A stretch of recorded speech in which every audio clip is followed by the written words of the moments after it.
विग्रहम पूर्ण ब्रह्म परानंदम ईश आनंदी वल्लभम माधुर्य रस कल्लोळाम शिवशक्ती रूपिणीम अमृतानुभवार्थाय वंदे ज्ञानेश नंदिनीम.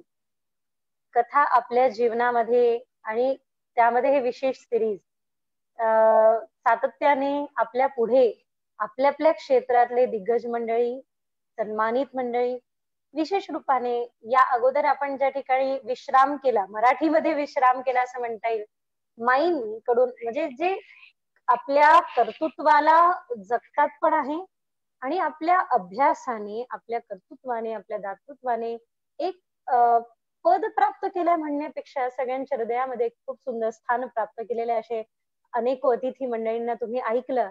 आणि आज आपण ज्यांच्या सानिध्यामध्ये इतका सुंदर विषय जाणून घेणार आहोत, या सुंदर विषयाविषयी सजग होणार आहोत. वस्तुतः कुठेतरी ज्ञान आपल्यामध्ये आहे, बस त्याच्याविषयी जाग करून देण्याची आवश्यकता आहे. आणि आज आपल्याला त्याविषयी पसायदानातील तत्कर्म आणि स्वधर्म या अद्भुत विषयाचं चिंतन आपल्या पुढे होणार.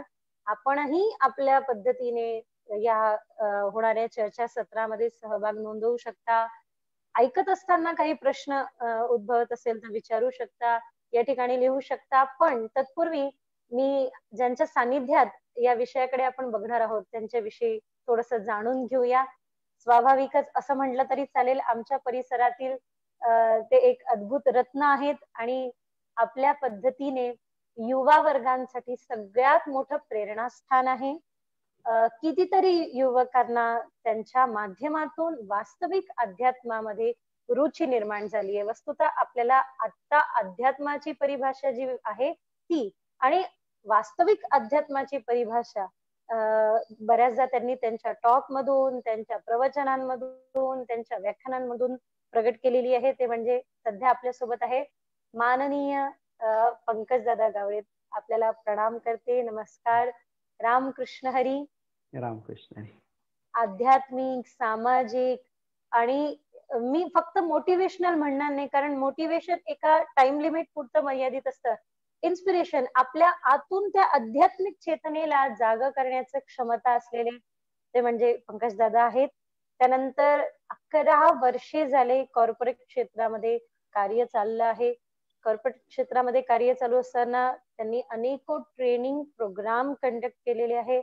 सध्या संत साहित्यावरती अभ्यास सुरू आहे आणि संत साहित्यांचे गाढा अभ्यासक म्हटलं तरी चालेल. तत्वज्ञानामध्ये पुणे विद्यापीठातून MA केल्यानंतर आता PhD देखील सुरू आहे. त्यानंतर आत्महत्या करणाऱ्या शेतकऱ्यांना, शेतकरी मंडळींना मोटिवेट करण्याकरता निरंतर त्यांच्याद्वारे खूप सुंदर कार्य होत आलेले आहे. कितीतरी तरुण मुलं सध्या त्यांच्या या कार्यातून प्रेरित होऊन आपापल्या ठिकाणी कार्य करत आहे. 2018 मध्ये इंडोनेशियाला निपॉन आणि रिलायन्स या 2 अशा कंपन्यांद्वारे बेस्ट अचीवमेंट अवॉर्ड देखील प्राप्त झाला आहे. त्यानंतर गगनगिरी महाराज अशा अनेको संत महात्म्यांच्या द्वारे त्यांना एक खूप सुंदर सन्मान केला गेला.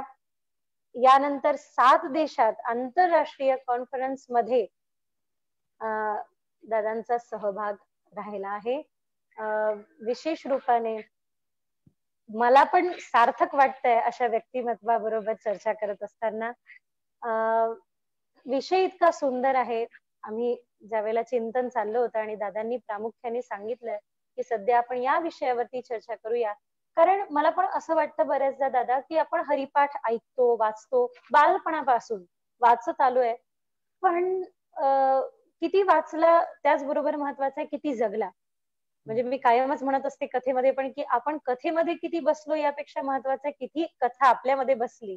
तसंच ते जगण्याकरता भाग पाडणारे आपले शब्द आहेत किंवा जगण्याच्या उद्देशाने. काही दिवसांपूर्वी मी एका ठिकाणी होती आणि बाजूच्या मंडपामध्ये हरिपाठ सुरू होता. लहानपणापासून हरिपाठ केला, हरिपाठ बोलत आलो, पण त्या दिवशी ज्या वेळेला ते वाक्य ऐकलं की रिकामा अर्ध घडी राहू नको, पण त्या दिवशी त्या वाक्याने खरोखर जीवनामध्ये काहीतरी परिणाम केला, परिवर्तन केलं असं बऱ्याचदा होतं. जो व्यक्ती जगतोय, जसं तुम्ही निरंतर सेवेमध्ये आहात, हे जगत असताना तुमच्याकडून आलेले शब्द आम्हाला खूप काहीतरी चांगलं कार्य करण्याकरता प्रेरित करतील. आणि चांगलं कार्य आमच्याकडून होणे हेच निश्चितच सत्कार्य आहे. आणि पसायदानामध्ये देखील सुरुवातीला जर का पाहिलं तर स्वधर्म पुढे सांगितलाय, सत्कर्म पहिले सांगितलंय. सत्कर्म म्हणजे काय, नेमकं त्या शब्दाला तर आम्ही जाणून घेतोय, कारण 3 प्रकारे असते. एक असतो शब्दार्थ, एक असतो भावार्थ आणि एक असतो शास्त्रार्थ. तर ठीक आहे, आम्हाला शब्दार्थ जाणून घेतलाय आम्ही, आम्हाला माहितीये सत्कर्म म्हणजे काय, काहीतरी चांगलं करत राहा. दुसरं भावार्थ पण जाणून घेतला की ठीक आहे, याचा मतीत अर्थ सांगण्याचा हा आहे, पण एक अर्थ पण हा पण आहे शास्त्रार्थ. तर पसायदानाच्या दृष्टीने सत्कर्म याला शास्त्रार्थ दृष्टीने कसं पाहायचं, हाच आमचा प्रश्न आहे. आपल्या पुढे निवेदन आहे की आपण सूत्र सांभाळूया. धन्यवाद वैभवश्रीजी. आपलं कार्य खूप महान आहे, आपल्याला मानणारा खूप मोठा वर्ग आहे आणि गेले अनेक वर्षांपासून मी तुम्हाला सतत ऐकत आलेलो आहे आणि खूप दिग्गज लोकांच्या समवेत तुम्ही या देशामध्ये काम करत आहात, याचा मला खूप मनस्वी आनंद आहे. आणि आज तुमच्या बरोबर चर्चेसाठी तुम्ही माझी निवड केली, हा खरं तर माझ्या दृष्टीने गौरवास्पद बाब आहे. आणि आदरणीय आमचे गुरु आर्ट ऑफ लिव्हिंगचे दत्ताजी यांच्याही निमित्तानं आपल्याशी जो परिचय झाला, त्यातनं आपल्या व्यक्तिमत्वाच्या संदर्भामध्ये ऐकून खूप प्रसन्नता लाभते आणि ज्यावेळी तुम्हाला पाहतो त्यावेळी ऊर अभिमानाने भरून येतो. आणि आज तुम्ही जो विषय चिंतनासाठी मला दिलेला आहे, खरं तर हा विषय हा रोजच्या जीवनातला विषय आहे लौकिक दृष्ट्या, की हा अलौकिक दृष्ट्या विषय आहे, यावर आपल्याला थोडंसं चिंतन, मार्मिक चिंतन याच्यावर करावं लागेल. कारण आपण अगदी लहानपणापासून पसायदान म्हणत आलोय, ऐकत आलोय, वाचत आलोय, फक्त अनुभवामध्ये उतरवणं ते शिल्लक राहिलेलं आहे. आणि म्हणून पसायदानामध्ये माऊलींच्या तत्वज्ञानाच्या दृष्टीने जर आपण पाहिलं तर एकंदरच माऊलींचं जे साहित्य आहे हे साहित्यच मुळात तत्वज्ञानाच्या एका वेगळ्या उंचीवर आम्हाला घेऊन जातं. माऊलींचा हरिपाठ ज्याचा उल्लेख तुम्ही केला, माऊलींचा हरिपाठ म्हणजे नेमकी काय, तर माऊलींचा हरिपाठ म्हणजे हरीचं नित्य असणारं स्मरण, म्हणजे त्याच्यामध्ये नामभक्ती आहे. म्हणजे हरिमुखे म्हणा, हरिमुखे म्हणा, पुण्याची गणना कोण करी, असा तो हरिपाठ आहे.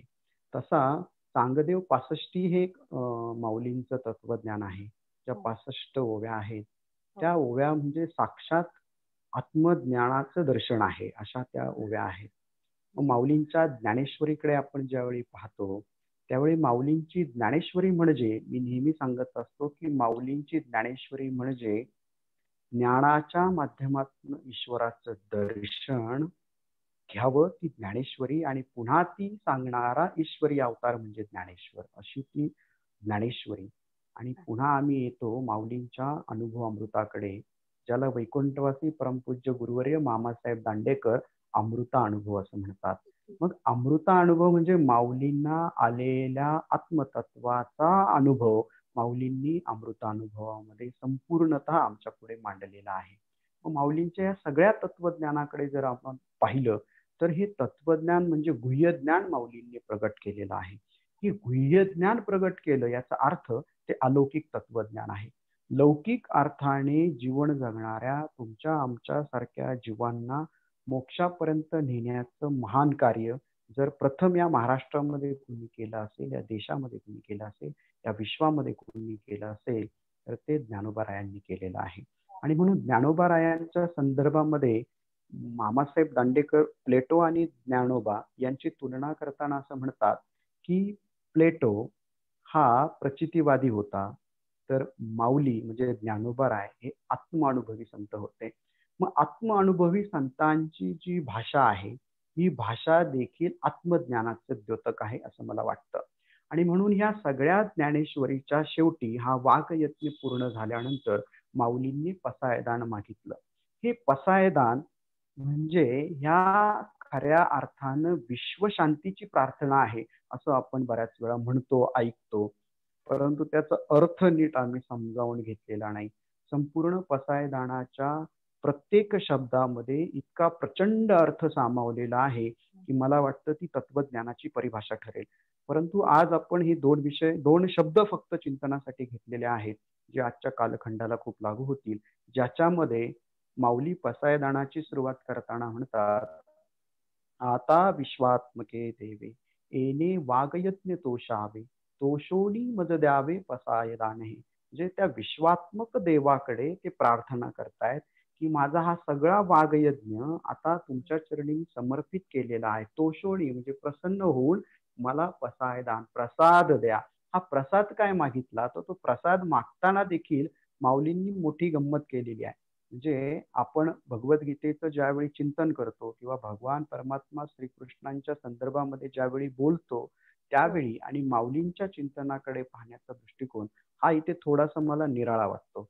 माऊलींचं सुरुवातीच म्हणणं असं आहे की जे खळांची व्यंकटी सांडो, म्हणजे तया सत्कर्म रती वाढो, भूता परस्परे पडो मैत्र जीवांचे. आता इथे मोठी गंमत आहे पहा. याच्यातल्या पहिल्या याच्यामध्ये ते खळांची व्यंकटी सांडो असं म्हणतायत. खळांचं निर्दलन म्हणत नाही आहे. भगवद्गीतेमध्ये जर आम्ही पाहिलं तर भगवान परमात्मा श्रीकृष्ण या बाबतीमध्ये असं म्हणतात की परित्राणाय साधना विनाशाय च दुष्कृता. म्हणजे या असणाऱ्या लोकांचा सर्वनाश किंवा संहार करण्यासाठी मी पुन्हा पुन्हा अवतरित होतो. माऊली मात्र देव नाही, ते संत आहेत. आणि म्हणून संत इथे प्रार्थना करताना म्हणतात की खळांची व्यंकटी सांडो. खळ म्हणजे दुष्ट लोक, दुष्ट प्रवृत्तीचे लोक, आणि त्यांच्यामध्ये जी व्यंकटी आहे म्हणजे जो वाकुडेपणा आहे, हा वाकुडेपणा नष्ट व्हावा. तो झाल्यानंतर काय होईल, तया सत्कर्मी रती वाढो. इथे हा सत्कर्म हा शब्द आलेला आहे. सत्कर्मी रती वाढो, रत हा शब्द तिथे आलेला आहे. जे रतीच्या ऐवजी गती हा शब्द माऊली वापरू शकत होते, परंतु पहा गती हा शब्द अहंकार मन बुद्धी याच्या स्थितीनुसार ती गती बदलत राहते. गती कधी वेग असतो गतीमध्ये, कधी ती संत होते, कधी ती दिशाही बदलू शकते. परंतु एखाद्या गोष्टीमध्ये आपण रत झालो तर ती सतत वाढतच राहते. म्हणून रती हा शब्द वापरलाय माऊलींनी. माऊलींच्या प्रत्येक शब्दावर खूप अभ्यास करण्यासारखा आहे. तया सत्कर्मी रती वाढो, भूता परस्परे पडो मैत्र जीवांचे. आता सत्कर्म या शब्दाकडे खर तर तुम्ही मला आणलेलं आहे. ही झाली थोडक्यात प्रस्तावना. तर सत्कर्म हे समजावून घेताना ज्यावेळी मी तत्वज्ञानाचा अभ्यास विद्यापीठामध्ये करत होतो त्यावेळी डॉक्टर सदानंद मोरे सर असतील, वैकुंठवासी गुरुवर्य डॉक्टर यशवंत पाठक सर असतील, किंवा आत्ताचे अभय टिळक सर असतील, किंवा डॉक्टर हरीश नवले असतील, माझे मित्र तत्वज्ञानाचे अभ्यासक सचिन पवार असतील, या सगळ्या मंडळींबरोबर, अगदी आमचा भरत असेल भोईर, या सगळ्यांबरोबर चर्चा करताना या शब्दाच्या संदर्भामध्ये माझ्या मनामध्ये अनेक दिवस शंका होती की माऊलींना नेमकी सत्कर्म म्हणजे नेमकी काय सांगायचं. जर आपण लौकिक अर्थाने म्हणालो तर सत्कर्म म्हणजे चांगली कर्म आपण हे म्हणू आणि आपण विसरून जाऊ. परंतु माऊलींना या ठिकाणी सत्कर्मामध्ये कुठलं अंगुली निर्देशन करायचं होतं, तर मला असं वाटतं या शब्दाच्या व्याप्तीमध्ये आपल्याला जावं लागेल. ह्या शब्दाची व्याप्ती किती मोठी आहे. मला वाटतं सत आणि कर्म या शब्दाची जर व्याकरण दृष्ट्या आपण फोड केली तर ती दोन प्रकारे होते. एक होतं सत आणि दुसरं होतं कर्म.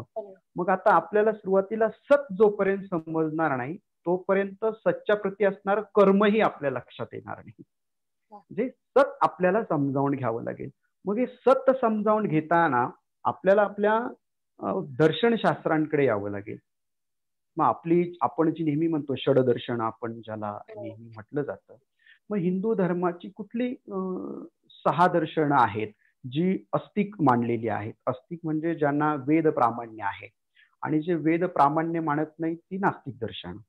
मग अस्तिक दर्शनामध्ये जी 6 दर्शनं आहेत ज्याच्यामध्ये न्याय, वैशेषिक, सांख्य, योग, आणि पूर्वमीमांसा आणि उत्तर मीमांसा. तर या उत्तर मीमांसामध्ये वेदांताचा भाग येतो. आता याच्यामध्ये मोठी गंमत आहे. वेद प्रामाण्य मानूनही ईश्वर न मानणारी पुन्हा 2 दर्शनं याच्यामध्ये आहेत, पूर्वमीमांसक आणि सांख्य. परंतु याच्याही पलीकडे आम्ही त्यांना पुन्हा अस्तिक दर्शन म्हणतो, कारण ते वेद प्रामाण्य मानतात. आता हा आपला आजचा चिंतनाचा विषय नाही, परंतु या असणाऱ्या 6 दर्शनांमध्ये जी उत्तर मीमांसा येते, या उत्तर मीमांसामध्ये वेदांत दर्शन येतं.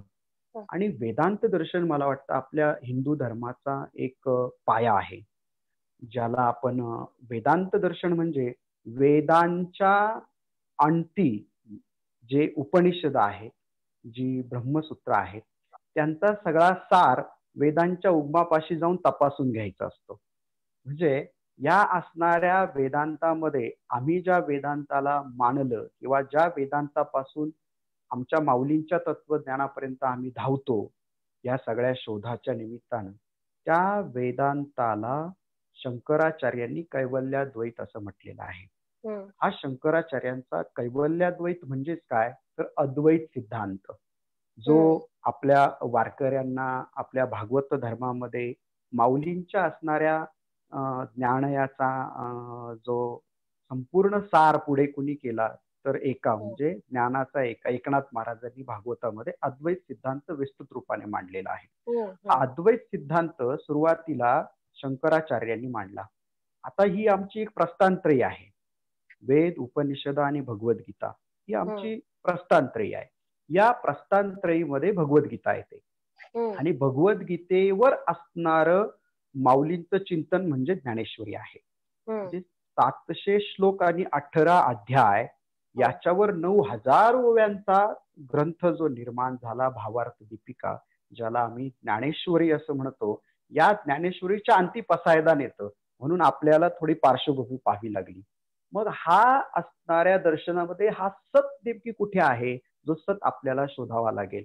आता थोडीशी पुसटशी कल्पना देत असताना मी आपल्या ज्ञानी श्रोत्यांना सांगू इच्छितो, कारण तुमचे श्रोते हे खूप ज्ञानवंत आहेत, तुम्हाला ते फॉलो करतायत. जसं शारदीयेची चंद्रकळे माझी अमृत कनकोवळे, विचिती मने मवाळे चकोर तलंगे, असे ते श्रोते आहेत.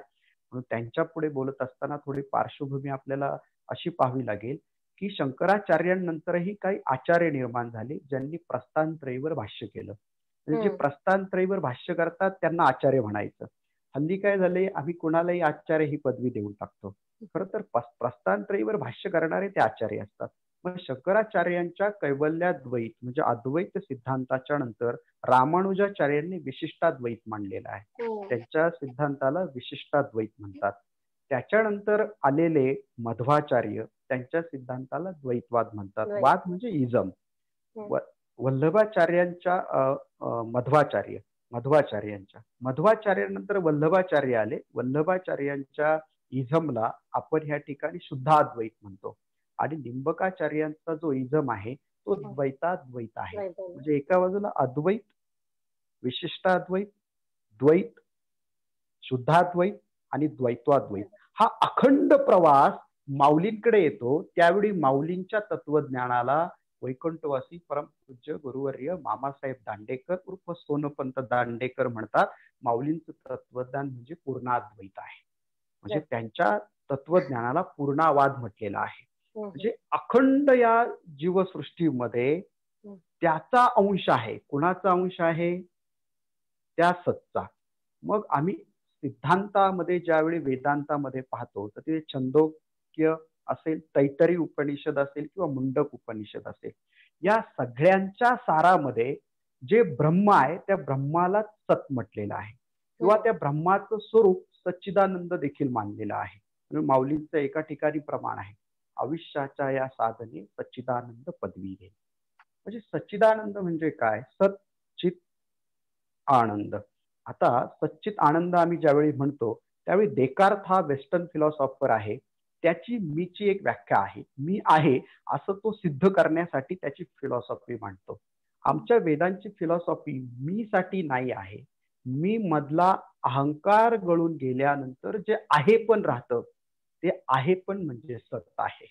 इतकं सुंदर आमचं तत्वज्ञान आहे. मग आहे पण म्हणजे ते सत आहे, म्हणजे ते परमतत्व आहे. परमतत्व म्हणजे अहम ब्रह्मास्मी हा शंकराचार्यांचा सिद्धांत आहे. म्हणजे मीच ब्रह्म आहे. किंवा आपण तैत्तिरीय उपनिषदामध्ये जर पाहिलं तर ज्ञानम सत्यम अनंतम ब्रह्म असा त्याच्यामध्ये एक उल्लेख आहे. म्हणजे ज्ञानम सत्यम अनंतम ब्रह्म अनंतम. या त्या सतकडं अंगुली निर्देश करतं. म्हणजे कुठल्याही चर्चेला 3 गोष्टींनी तत्वज्ञानाकडे पाहिलं जातं. त्याच्यामध्ये जीव, जगत आणि ईश्वर. म्हणजे जीव, जगत आणि ईश्वर यांचा संबंध कसा आहे याचं त्या ठिकाणी चर्चा केली जाते. आणि ती चर्चा करताना परमतत्वाकडे ज्यावेळी अंगुली निर्देश केला जातो त्यावेळी त्याला सत असं म्हटलंय. सत, तत् आणि चित. तत् म्हणजे ते, सत म्हणजे हे, सत चित आणि पुन्हा आहे आनंद. म्हणजे आहे सत, चित म्हणजे जाणीव आणि सत आणि चित याचा अनन्य संबंध आहे. त्याच्या समवेत येतो तो आनंद म्हणजे तो सत परमानंद स्वरूप आहे. म्हणजे ते ब्रह्म हे परमानंद स्वरूप म्हणजे परमात्मा स्वरूपासारखं आहे. म्हणजे एक थोडक्यामध्ये आपण पाहिलं तर सत म्हणजे काय तर ब्रह्म आहे हे थोडक्यात आपल्याला या ठिकाणी म्हणायला वाव आहे किंवा ते परमात्म स्वरूप आहे. मग या असणाऱ्या परमात्म स्वरूपाला आपल्याला प्राप्त करायचंय आणि आपल्याला प्राप्त करताना कर्म करावी लागतील. आणि ती कर्म कशी असावी तर मला वाटतं माऊलींना तिथे सत्कर्म हा शब्द त्यासाठी आला असेल. सत्कर्म म्हणजे त्या सच्च्या प्रती असणारी जी कर्म आपल्याला करायची ती सत्कर्म असं माऊलींना या ठिकाणी सांगायचं असेल. मग आता माऊलींचं एका ठिकाणी खूप सुंदर उल्लेख माऊलींचा आलेला आहे 18व्या अध्यायामध्ये 917व्या ओळीमध्ये. तया सर्वात्मका ईश्वरा स्वकर्म कुसुमांची वीरा. तया सर्वात्मक ईश्वरा स्वकर्म कुसुमांची वीरा. म्हणजे या ठिकाणी सगळीकडे असणारा जो ईश्वर आहे हा ईश्वर आपल्यामध्येही आहे आणि त्याची आपण स्वकर्माच्या माध्यमातून पूजा करू शकतो. आणि पूजा केली होय अपारा तोषा लागी. म्हणजे या पद्धतीने आपल्याला त्याची पूजा करावी लागेल. म्हणजे आता आता इथे मोठी गंमत आहे पहा. म्हणजे ज्यांना सत्कर्माचा अर्थ खरा समजून घ्यायचा असेल तर कर्म करायचे असतील तर आपल्या ह्या सगळ्या वेदांत शास्त्रामध्ये किंवा भारतीय हिंदू धर्मामध्ये मोक्षाची कल्पना ही अत्युच्च मानलेली आहे. म्हणजे मोक्ष जर आपण बाजूला काढला तर हिंदू धर्माचं तत्वज्ञान हे कोसळेल खाली. पण मोक्ष ही कल्पना सगळ्यात अतिउच्च पातळीवरची किंवा वरच्या पातळीवरची आहे. आणि म्हणून जीव जन्माला आल्यानंतर त्याचा जो काही हा प्रपंच आहे ज्याला संसार असं म्हटलं जातं या संसारातनं पुनरपी जननम पुनरपी मरणम पुनरपी जननी जठरे शयनम. पुन्हा जन्म आहे, पुन्हा मृत्यू आहे, पुन्हा जन्म आहे. आता माऊली या संदर्भामध्ये असं म्हणतात काय सांगू गर्भीच्या यातना मज भोगिता नारायणा तुझं क्षण क्षणात ध्यात असे. आहा मूत्र रंध्रे निघाला कटा विया चाटीला कूच स्वेदी. म्हणजे ही भाषा माऊलींची आहे. म्हणजे आपल्याला आता मोक्ष प्राप्त करावा लागेल आणि तो करताना आपल्याला कर्म करावी लागतील. मग ती कर्म त्या सत्प्रती म्हणजे त्या ब्रह्मप्रती त्या परमतत्वाप्रती त्या परमात्म स्वरूपाच्या प्रती आपल्याला करावी लागतील. मग त्याचं स्वरूप नेमकी आपण समजून थोडक्यामध्ये घेतलं तर आता मात्र आपल्याला त्याला कर्माच्या माध्यमातून आपलंसं करावं लागेल आणि मग ती सत्कर्म आपलं सिद्ध होईल आणि मग भूता परस्परे पडो मैत्र जीवांची ही प्रार्थना पुढे होईल. आता हे सच्च्या संदर्भामध्ये थोडक्यात सांगितलं तर इथे आपल्याला आता कर्म हा शब्द इथे आलेला आहे. सत्कर्म. आता कर्माच्याही वेगवेगळ्या प्रकारे आपल्याला व्याख्या करता येतील. खरं तर कर्माची व्याख्याच करता येत नाही, कर्माचे प्रकारही करता येत नाहीत. परंतु कर्माचं स्वरूप मात्र आपण ह्या ठिकाणी पाहू शकतो. म्हणजे कर्माचं स्वरूप कसं आहे तर हे आज आपल्याला समजावून घ्यावं लागेल. जर आपल्याला सच्ची प्राप्ती करायची असेल, आपल्याला सच्चित आनंद प्राप्त करायचा असेल, आपल्याला मी ब्रह्म आहे हे समजावून घ्यायचं असेल किंवा त्याचा अंश माझ्यात आहे हे समजून घ्यायचं असेल तर आपल्याला आता कर्माच्या धारणा देखील समजावून घ्याव्या लागतील. मग कर्माच्या धारणा या कशा पद्धतीने तर भगवद्गीतेमध्ये खूप सुंदर याच्यामध्ये प्रारब्ध संचित आणि क्रियामान हे सांगितलेलं आहे. तर खरं तर प्रारब्ध क्रियामान संचित याच्यावर आजचा आपला टॉपिक नाही परंतु जाता जाता कर्माची अवधारणा आहे म्हणून मला इथे सांगावं लागेल की प्रारब्ध म्हणजे आज माझ्या वाट्याला जी काही सुख दुःख किंवा हा जो जन्म आलाय ज्या घराण्यात आलाय ज्या देशात कालात आलेला आहे हे कदाचित माझं प्रारब्ध मला इथे घेऊन आलेलं आहे आणि त्याचं फळ आता मला मिळतंय म्हणून ते प्रारब्ध आहे असं आपण म्हणतो. क्रियामान. क्रियामान म्हणजे आता जन्माला आल्यानंतर आपण जे काही या ठिकाणी कर्म करतो त्या कर्माचं फळ तात्काळ मिळतं आणि जे फळ आपल्याला मिळत नाही ते संचित मध्ये जाऊन जमा होतं. आणि हे संचित तोपर्यंत संचित राहतं जोपर्यंत ते पुढच्या जन्मामध्ये जाऊन प्रारब्ध बनत नाही. म्हणजे हा कर्माचा भगवद्गीतेमध्ये सांगितलेला कर्म सिद्धांत, प्रारब्ध, क्रियामान आणि संचित हा देखील आम्ही कर्म करत असताना पाहिला पाहिजे. नाहीतर आम्ही आता हल्ली कशीही कर्म करायला लागलो, भौतिकता, चंगळवाद या सगळीकडे जर आम्ही पाहिलं तर आमची कर्म, आम्ही महामानवांकडे पाहिलं, संतांकडे पाहिलं तर या सगळ्या माणसांनी आपल्या कर्माला जीवनामध्ये अत्युच्च स्थान मानलेलं आहे. आणि म्हणून या कर्माच्या स्वरूपाकडे पाहिल्यानंतर याच्यामध्ये काही कर्म अजूनही आपल्याला पाहता येतात. याच्यामध्ये आज आपण जीवन जगत असताना कुठल्या पद्धतीची कर्म करावी, तर काही नित्य कर्म असतात, काही नैमित्तिक कर्म असतात, काही काम्य कर्म असतात आणि काही निषिद्ध कर्म असतात. भगवद्गीतेमध्ये याचा सगळा उल्लेख विस्तृत रूपाने आलेला आहे. आपण एकाच मिनिटामध्ये मी सांगेल. नित्य कर्म म्हणजे काय, तर रोज आपण जी स्नान, संध्या, पूजा, देवपूजा, गुरुपूजन, माता पिता पूजन जे काही रोज आपलं करायला लागतं, ही आपली झाली नित्य कर्म. नैमित्तिक कर्म म्हणजे काय, तर काही निमित्तानं आपण जी कर्म करतो त्याला नैमित्तिक कर्म म्हणतात. जसं श्राद्ध असेल म्हणजे संस्कार, जे संस्कार असतात ते नैमित्तिक कर्मामध्ये येतात. किंवा एकादश व्रत असेल हे देखील नैमित्तिक कर्म आहे. आता नैमित्तिक कर्माला काही दर्शनकारांनी नित्य कर्म पण मानलेलं आहे, परंतु ती नैमित्तिक कर्म आहेत. नैमित्तिक कर्माच्या नंतर पुढचं कर्म असतं काम्य कर्म. आता हे काम्य कर्म म्हणजे काही पुत्रप्राप्ती, धनप्राप्ती किंवा यशप्राप्ती किंवा व्यवसायामध्ये प्रगती किंवा मला काहीतरी प्राप्त झालं पाहिजे या इच्छेने आम्ही जी कर्म करतो ती येतात काम्य कर्मामध्ये. आणि ही काम्य कर्माच्या नंतर जी निषिद्ध कर्म आहेत, ज्या धर्मशास्त्राने जी निषिद्ध मानलेली आहेत, जी कर्म अपाचरण करणारी आहेत किंवा जी कर्म केल्यानंतर अदृष्ट स्वरूपामध्ये जीवात्म्याकडे, पाप आणि पुण्य हे अदृष्ट स्वरूपामध्ये असतं. आपण जीव म्हणजे कर्ता आहोत, आपण ते करतो कर्म, त्यावेळी ती आपल्याला दिसत नाहीत, परंतु ती अदृष्ट स्वरूपामध्ये त्या जीवात्म्याच्या भोवती असतात. ती त्यांची चांगली किंवा वाईट फळ जोपर्यंत देत नाहीत तोपर्यंत ती अदृष्ट तिथेच असतात. त्याला आपण पाप आणि पुण्य असं म्हणतो. तर ही जी पापात्मक कर्म आहेत, बाबा महाराज सातारकर खूप सुंदर सांगतात की आपण कुठलंही कर्म केलं तर त्याचे दोन परिणाम येतात. कुठलंही कर्म केलं तर एक येतं पुण्यात्मक आणि एक येतं पापात्मक. आपलं पुण्यात्मक कर्म जर वाढलं तर आपलं संचित चांगलं होतं, आपल्याला गती चांगली प्राप्त होते. आपलं जर दुष्कर्म जास्त असेल तर आपली पापात्मक कर्म वाढतात आणि आपल्याला त्याप्रमाणे आपल्याला फळ प्राप्त होतं. म्हणून नित्य, नैमित्तिक, काम्य आणि निषिद्ध ही सुद्धा कर्म आहेत. आता ह्या कर्माच्या पलीकडे एक गीतेमध्ये अजून एक सुंदर असा उल्लेख आलेला आहे, कर्म, विकर्म आणि अकर्म. आता कर्म, विकर्म आणि अकर्म या संदर्भामध्ये जी चांगली आहेत ती सगळी कर्मामध्ये मोडतात. आता हे प्रत्येक डेफिनेशनवर आपल्याला अर्धा तास बोलावं लागेल, इतके मोठ्या डेफिनेशन्स आहेत, तर आपल्याला खूप पुढे विषय घेऊन जायचा आहे.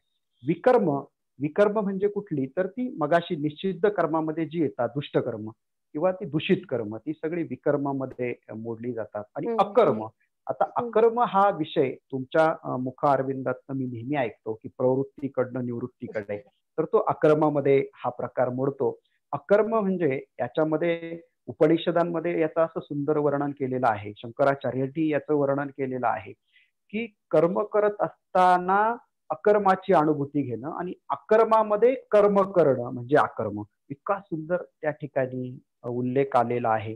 म्हणजे अकर्म ही थोडीशी निवृत्तीची बाजू आहे, परंतु ती निवृत्ती आल्यानंतरही लोकसंग्रहासाठी आम्ही जी कर्म करतो ती अकर्मामध्ये मोडतात. म्हणजे कर्म केल्यानंतर त्या कर्माची बाधा होत नाही, ती अकर्म.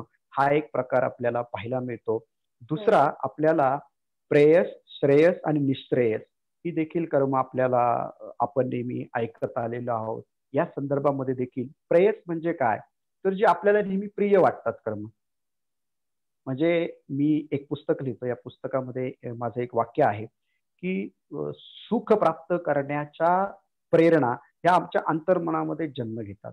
तसं कुठलंही कर्म करण्याच्या प्रेरणा त्याच्या उद्दिष्टांवर अवलंबून असतात. एखादं उद्दिष्ट प्राप्त करायचं, मग प्रेरणा मिळते कर्म करण्यासाठी.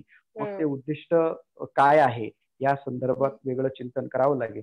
परंतु प्रेयस म्हणजे जे प्रिय आहे, जे व्यावहारिक आपण करतो प्रेयस, याच्यामध्ये पुढे श्रेयस कर्म आहेत आणि निःश्रेयस आहेत. आता निःश्रेयस म्हणजे काय, तर मगाशी जो अकर्माचा मुद्दा सांगितला तो इथे लागू होतो, की अतिशय विरक्त संन्यस्त वृत्तीनं, म्हणजे सगळीकडे लोकसंग्रह करून लोकांच्या उद्धारासाठी, समाजाच्या उद्धारासाठी, परमतत्वाच्या आराधनेसाठी जे केलं जातं ते निःश्रेयस कर्म आहे. या सगळ्या मांडणीचा परिणाम आपल्याला जर थोडक्यात मॉरल ऑफ द स्टोरी समजून घ्यायची असेल, तर आपल्याला आपल्या कर्मांचा दर्जा उंचवावा लागेल. हा कर्मांचा दर्जा उंचवण्यासाठी आपल्याला सत्कर्म करावी लागतील. आणि मग ही सत्कर्म म्हणजे काय, तर त्या परमेश्वराला अनन्य भावानं आपण शरण जावं आणि जीवन जगत असताना आपली जी काही कर्म आहे ती कर्म त्याच्या चरणी व्हावं. म्हणजे आसक्ती रहित कर्म करणं ही प्रसन्न मनाचं लक्षण आहे, किंवा ज्याला आपण निरागस मनाचं, शांत, ब्रह्मानंद, आनंद स्वरूप असं ते सगळं लक्षण आहे. ही कर्म केल्यानंतर काय होतं, तर ही कर्म केल्यानंतर आपल्या जीवाला चांगली दिशा मिळते. सगळ्यात महत्वाचं इथे भगवद्गीतेमध्ये निष्काम कर्मयोग सांगितलेला आहे. मी माझ्या कॉर्पोरेट ट्रेनिंग मध्ये अनेक वेळा या विषयावर बोलतो. काही कॉर्पोरेटमध्ये इन्सेंटिव्हचं गाजर दाखवून खूप सारी कामं करून घेतली जातात आणि त्याच्या मागे माणूस पळतो, त्याच्या मागे माणूस पळतो, तो इतका पळतो, इतका पळतो, इतका पळतो की तो पळतच राहतो. म्हणजे इथे जर आपण पाहिलं, कर्मात कर्म उदच्यते, म्हणजे कर्मात कर्म उदच्यते म्हणजे कर्मातच कर्म निर्माण होतं. म्हणजे कर्माची दोन फळं मिळतात, एक तर चांगलं किंवा वाईट. वाईट फळ मिळालं तर ते मिळू नये म्हणूनही आमची काही दुसरी कर्म चालू होतात, आणि चांगलं फळ मिळालं तर अजून चांगल्यासाठी कर्म चालू होतात. कर्मात कर्म उदच्यते हा आमचा सगळा जीवन प्रवास आम्हाला पूर्णात पूर्ण उदच्यते इथपर्यंत जर आणता आला तर मला वाटतं ती आमची सगळी सत्कर्म होतील. आणि ही जी सत्कर्म आहेत ही आम्हाला परमेश्वर प्राप्तीचं खूप मोठं साधन होईल.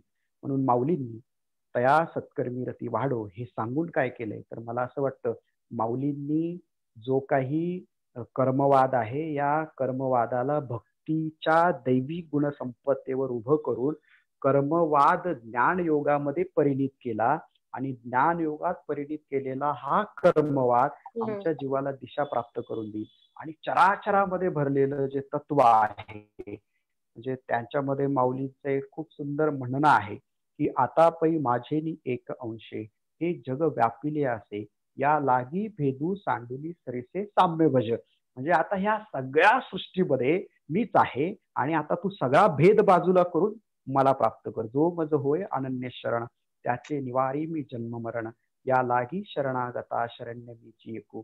याच्यासाठी आपल्याला ती सत्कर्म करावी लागतील. सत्कर्मी रती वाढो. आणि मग अशा सत्कर्मामध्ये आपली रती वाढली तर या असणाऱ्या ज्ञानामुळे ईश्वराचा भास आपल्याला होतो.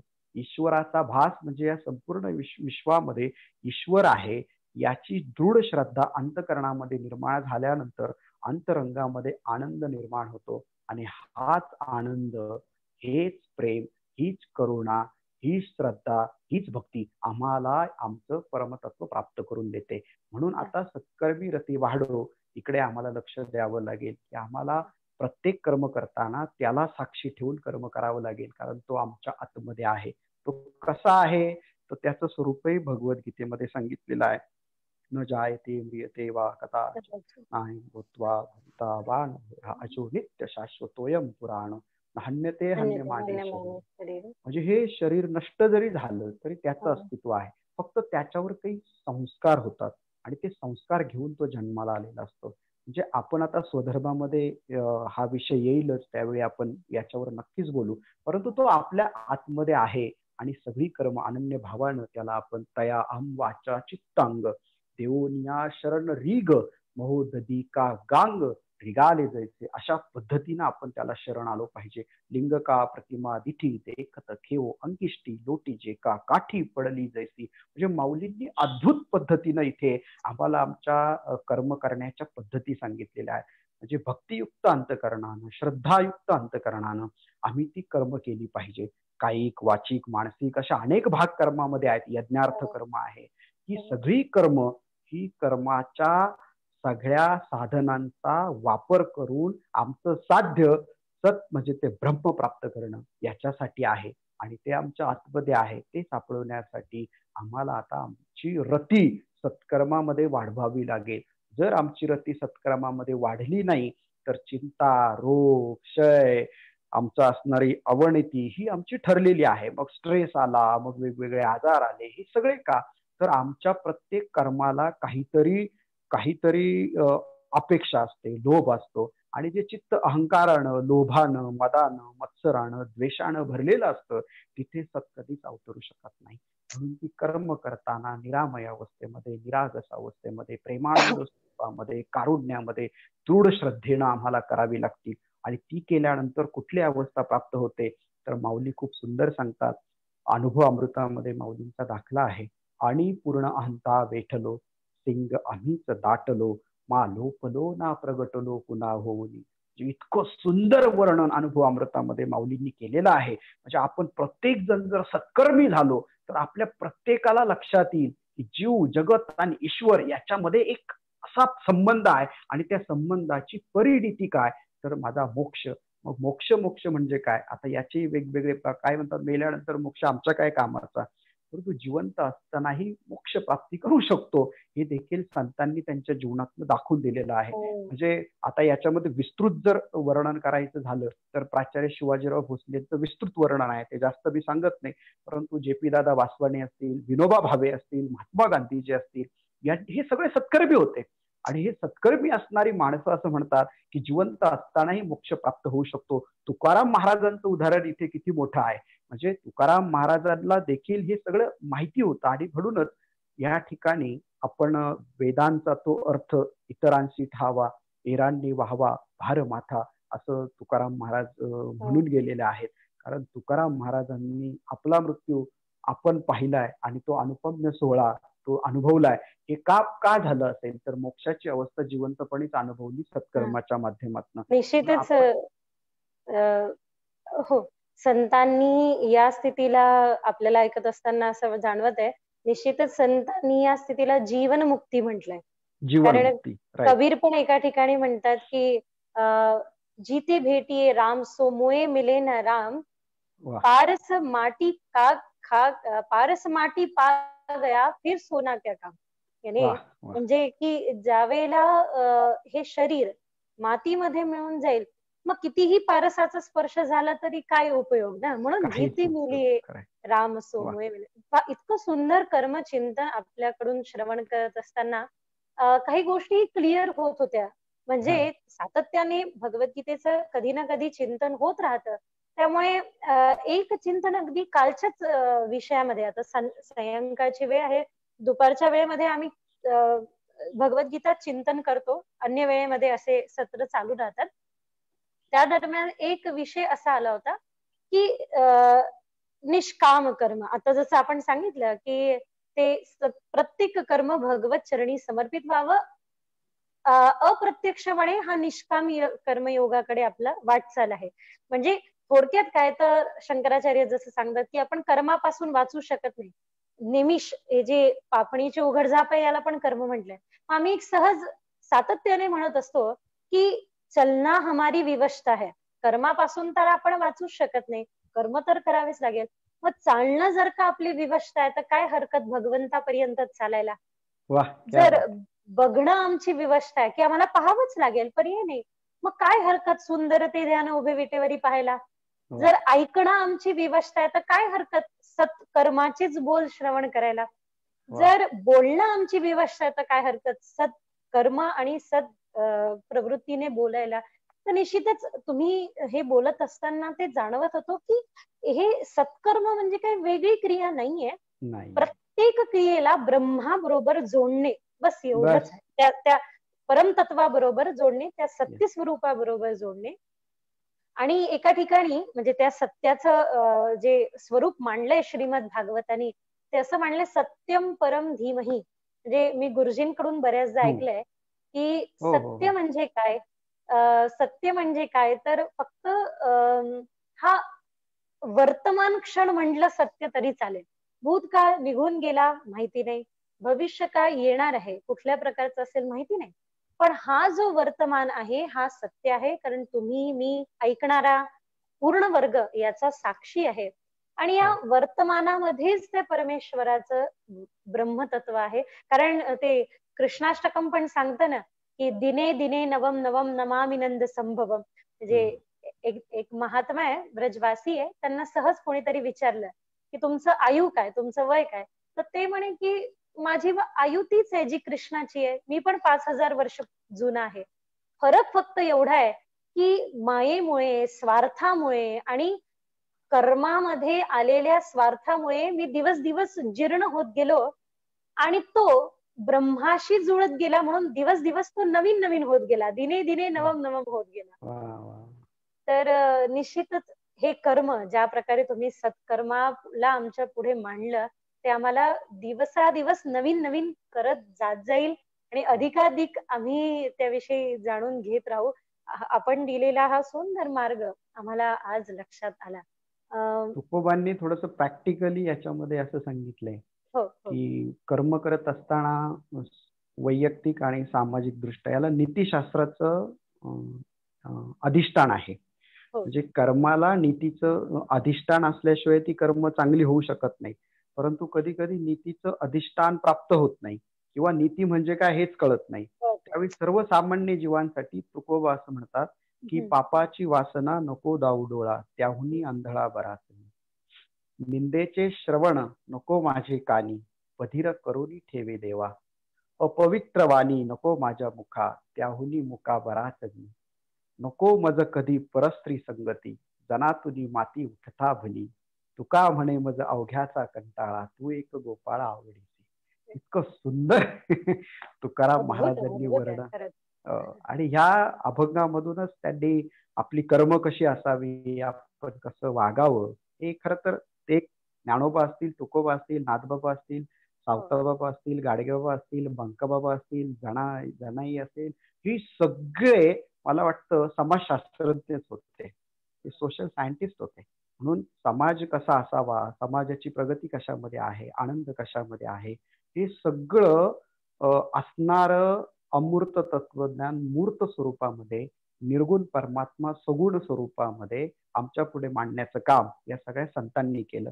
म्हणजे विठ्ठल भक्ती ही सगुण भक्ती आहे, परंतु सगुण भक्ती करता करता आम्ही इतकं तादात्म्य पावतो की डोळे बंद केल्यानंतर विठ्ठल विठ्ठल विठ्ठल विठ्ठल, आणि कधी निर्गुण भक्तीकडे जाऊन त्याला प्राप्त होतो हे कळतही नाही. विठोबासी शरण जावे, तिचं निष्ठा नाम गावे, ते त्यामुळेच सांगितलं असेल. म्हणून ही सगळा संतांचा महिमा आहे. म्हणून सत्कर्मी रती वाढो आणि पुढे भूता परस्परे मैत्र जीवांची. आता तुमची आणि माझी मैत्री किंवा माझी आणि आणखी कोणाची मैत्री ही कदाचित व्यावहारिक असेल, लौकिक असेल, परंतु माऊली असं म्हणतात की जो सत्कर्मी झाला त्याची मैत्री ही त्याच्या असणाऱ्या आत्मस्वरूपाशी होते. म्हणजे ती मैत्री आत्मस्वरूपाशी. आता पहा, आता काही टेक्नॉलॉजीज आल्यात म्हणून आम्हाला आता समजतं आमचा ओरा, नाही का. आता ओरा डेव्हलप करायचं देखील तंत्र विकसित झालेलं आहे. किंवा याच्यामध्ये क्वांटम कॉस्मॉलॉजी जर आपण म्हणालो तर तिकडनं तुम्हाला तुमच्या आईची प्रचंड आठवण आली, प्रचंड आठवण आली, अतिशय वेगानं आणि अतिशय अंतकरणातनं, आणि ही सगळे व्हायब्रेशन्स ब्रह्मांडामध्ये जातात. आणि तितक्यात तुमच्या आईचा फोन येतो आणि तुम्ही तुमच्या आईला म्हणता, अगं आई, तुला 100 वर्षाचं आयुष्य, मला आत्ताच तुझी आठवण आली होती. तर ही काय आहे? ही कनेक्टिव्हिटी आहे. ही कनेक्टिव्हिटी आहे. म्हणजे आमच्या अंतकरणाचे भाव देखील या आमच्या मैत्रीच्या कामाला येतात. फक्त आत्ताची मैत्री ही काही स्वार्थ साधण्यासाठी असते किंवा अशी काही असते, तर मैत्र जीवांचे माऊलींना ती मैत्री सांगायचीच नाही. तर आम्ही या संपूर्ण विश्वासी मैत्री भावानं राहिलो पाहिजे. ते कधी राहू तर चराचरात ईश्वर पाहू, त्याच वेळी राहू. आणि मग असा भाव ज्यावेळी येईल त्यावेळी माऊलीचा अमृत अनुभवाचा दाखला आहे की शिव शिवा समर्था स्वामी, एवढ ये आनंद भोगी, घेपे दिजे एके आम्ही ऐसे केले. मग अशी मैत्री झाल्यानंतर तो आनंद फक्त घ्यायचा आहे आणि द्यायचा आहे. खरं तर आनंदाच्या बाबतीमध्ये आपण प्रत्येकाला वेगवेगळा आनंद प्राप्त होतो. आनंदाच्या आपण व्याख्या करू शकत नाही, परंतु वेगवेगळा आनंद प्राप्त होतो सत्कर्मी झाल्यानंतर. आणि मैत्री दूढ भूता परस्परे पडो मैत्र जीवांचे, म्हणजे सगळ्या जीवांशी मैत्री झाल्यानंतर. माझा मित्र आहे मनोज हाडवळे, ते तर झाडांशी पण मैत्री करतात. काही मी गुरु पाहिले ते प्राण्यांशी पण मैत्री करतात. आपण आनंदवनामध्ये जर गेलात तर श्वापदांशी देखील, हिंस्र प्राण्यांशी देखील तिथे मैत्री झालेली आहे. याचा अर्थ काय? जे त्याच्यात आहे तेच आपल्यामध्ये आहे. हे मैत्र, हा मैत्रभाव कधी जागृत होईल? सत्कर्मी ज्यावेळी आम्ही हो, त्यावेळी तो मैत्रीभाव जागृत होईल असं मला वाटतं. सत्कर्मी होणं हे खूप गरजेचं आहे. अगदी वा. ते मैत्र जीवांचे जे आहे ते समजून घेताना आज अधिक आनंद झाला. याचं कारण की म्हणजे मी या अगोदरही चर्चा केली एकदा या विषयावरती की शास्त्राने पण फक्त एकच संबंध मान्य केलेला आहे. ना तातो, ना माता, ना बंधू, ना दाता, काहीच मान्य केलेलं नाही. पण ते मैत्रत्वाचं जे नातं आहे ते शास्त्राने पण मान्य केलेलं आहे आणि ते त्याला पण प्रिय आहे, शास्त्राला पण प्रिय आहे. जीवाशिवाचं निश्चितच निरंतर या मैत्रत्वाचंच नातं राहिलेलं आहे. आणि इतकं सुंदर सांगितलं की तुम्ही की ते आत्मतत्वाशी मैत्री व्हावी. म्हणजे हे सामान्यतः आमचं जीवन असं असतं, आज इथे तर उद्या इथे असतं. त्यामुळे आमच्या जीवनामध्ये म्हणजे आपल्या जीवनामध्ये पाहिलं तर फार कमी मित्र मैत्रिणी सापडतात. आणि माझ्या जीवनात तर फार कमी असं म्हटलं तरी चालेल. पण खरं तर मैत्रत्वाचा जो खरा संबंध असावा तो पहिले आपल्याशी जुळावा, म्हणजे सुरुवात इथून होते. जसं की तुम्ही म्हटलं की प्राण्याशी पण मैत्री होते, वृक्षांशी पण मैत्री होते आणि निश्चितच आपल्यामधलं प्रेम आहे जे आपण त्याच्यावरती वाटायला, त्यांना द्यायला सुरुवात करतो. आता या दरम्यान आपण अजून एक पुढचा विषय घेतला आहे की तो आहे स्वधर्म. आणि या अगोदर आपली चर्चा झाली त्यानुसार जसं आपण म्हटलात की ज्या वेळेला भगवद्गीतेमधून पसायदानाचं जे आपण दृष्टी पाहतोय, भगवद्गीता भगवान कृष्णाने अर्जुनाला दिली त्यावेळेला तर केवळ एकच धर्म होता. पण मग कोणत्या स्वधर्माविषयी भगवंताला अर्जुनाला सांगायचंय हे आपल्या गेल्या वेळेला चिंतनाला तुम्ही मांडलं होतं. तर या वेळेला ऐकायला विस्तृत रूपाने आवडेल आणि खूप सुंदर प्रतिक्रिया पण येत आहे. काही प्रश्न पण आपण घेऊया निश्चितच जे मंडळींकडून येत आहे. खूप सुंदर प्रतिक्रिया येत आहे की बऱ्याचशा ज्या कल्पना आहे, धारणा आहे त्या आज फ्री होत आहे, मोकळ्या होत आहे, गाठी सोडवल्या जात आहे असं म्हटलं तरी चालेल. तर तो स्वधर्म आम्हाला जाणून घ्यायचा आपल्याकडून. नक्की नक्की. खरं तर स्वधर्माचं आचरण करणाऱ्याने स्वधर्म जाणून घ्यायचा आहे हे म्हणणं म्हणजे मला थोडं लाजल्यासारखं होतंय. तुम्ही खरंच स्वधर्माचं आचरण करत आहात. परंतु तुम्ही मगाशी जे खूप सुंदर असं एक वाक्य सुरुवातीला म्हणालात की 5000 वर्षापूर्वी भगवान परमात्मा श्रीकृष्णांनी अर्जुनाला स्वधर्म सांगितला. त्यावेळी काही बाकीचे इतके काही धर्म असे नव्हते भरतखंडामध्ये किंवा आर्यावर्तामध्ये की त्याच्यामध्ये अर्जुनाला तशा पद्धतीने प्रवृत्त करावं. कारण मुळातच आळंदीमधून जे प्रवचनकार, कीर्तनकार जे शिकून बाहेर येतात, हे सगळे प्रवचन किंवा कीर्तन करत असताना स्वधर्माचा अर्थ नेहमी छान सांगतातच. परंतु मी थोडासा वेगळ्या अंगाने स्वधर्माचा अर्थ सांगणार आहे. काही कीर्तनकार स्वधर्माचा अर्थ मी हिंदू आणि बाकीच्या धर्माशी लावतानाही पाहिलेला आहे आणि त्यावेळी मला थोडंसं दुःखही होतं आणि या संदर्भामध्ये मी आमचे आदरणीय पुरुषोत्तम दादा पाटील असतील किंवा दुराफे महाराज असतील किंवा अनेक मंडळींबरोबर मी याच्यावर चर्चाही नेहमी करत असतो आणि एक चर्चासत्र असावं असंही मला वाटतं. सचिनजी पवार याच्यामध्ये नेहमी अग्रभागी असतात.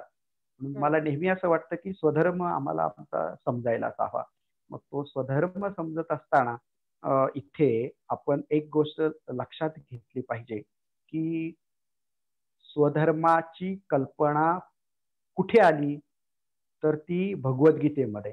परंतु भगवद्गीतेमध्ये स्वधर्माचा हा शब्द हा फार फार वेळा आलेला नाही. 1 ते 2 वेळाच आलेला आहे. तो स्वधर्मचा शब्द का आला? माऊलींनी मात्र त्याच्यावर भाष्य करताना वेगवेगळ्या पद्धतीने स्वधर्माचे अनेक वेळा उल्लेख ज्ञानेश्वरीमध्ये केलेला आहे. परंतु स्वधर्माचा का आला तर तिथे अर्जुन गलितगात्र झाला होता. ज्यावेळी त्याचा रथ त्या ठिकाणी नेला गेला त्यावेळी त्याला काही प्रश्न पडले आणि तो प्रश्न विचारता झाला भगवान परमात्मा श्रीकृष्णांना की अधर्माभिवाद कृष्ण प्रदुष्यंती कुलस्त्रियः स्त्रीषु दुष्टाषु वार्ष्ण्य यजायते वर्णसंकरः संकरो नरका एव कुलर्घाणां कुलस्य पतन्ति पीतरो हेषां लुप्तपिंडोदकक्रियः. म्हणजे हा प्रश्न मला वाटतं वीरवृत्ती धारण करणाऱ्या माणसाच्या अंतर्यामी कारुण्य असलं तर तो सर्जनशीलतेचं नेतृत्व विश्वामध्ये करतो. अर्जुनाकडे आपल्याला त्या दृष्टीने पाहावं लागेल. नाहीतर काही वीर असे असतात की हातात तलवार घेऊन नंगानाद करत असतात, ते काही वीर नसतात. कारण वीराकडे कारुण्य असावं हा देखील भाव आपण भगवद्गीतेच्या अभ्यासामध्ये पाहतो. कारण त्याला दुःख झालं, समोर आपलेच नातलग आहे, आप्तस्वकीय आहे. मग यावेळी भगवान परमात्मा श्रीकृष्णांनी त्याला स्वधर्माची आठवण करून दिली. पण तो काय म्हणतो की मी यांना मारणार नाही, आणि यांना मारून मला जे मिळेल ते मला प्राप्तच करायचं नाही. कारण यांना मारल्यानंतर यांच्या पत्नींना वैधव्य प्राप्त होईल, आणि ऐन तारुण्यामध्ये वैधव्य प्राप्त झालेल्या स्त्रियांचा समाज त्या ठिकाणी छळ करेल, त्यांच्यावर अत्याचार करेल, आणि त्यानंतर त्यांच्या पोटी निपजणारी संतती या राष्ट्राचं संरक्षण करू शकणार नाही. म्हणून मला युद्ध करायचं नाही. अधर्माभिवा कृष्ण प्रदुष्यंती कुल स्त्रिया. आणि अशा जन्माला आलेली मुलं पिंडदान देखील करू शकत नाही, श्राद्ध घालू शकत नाही.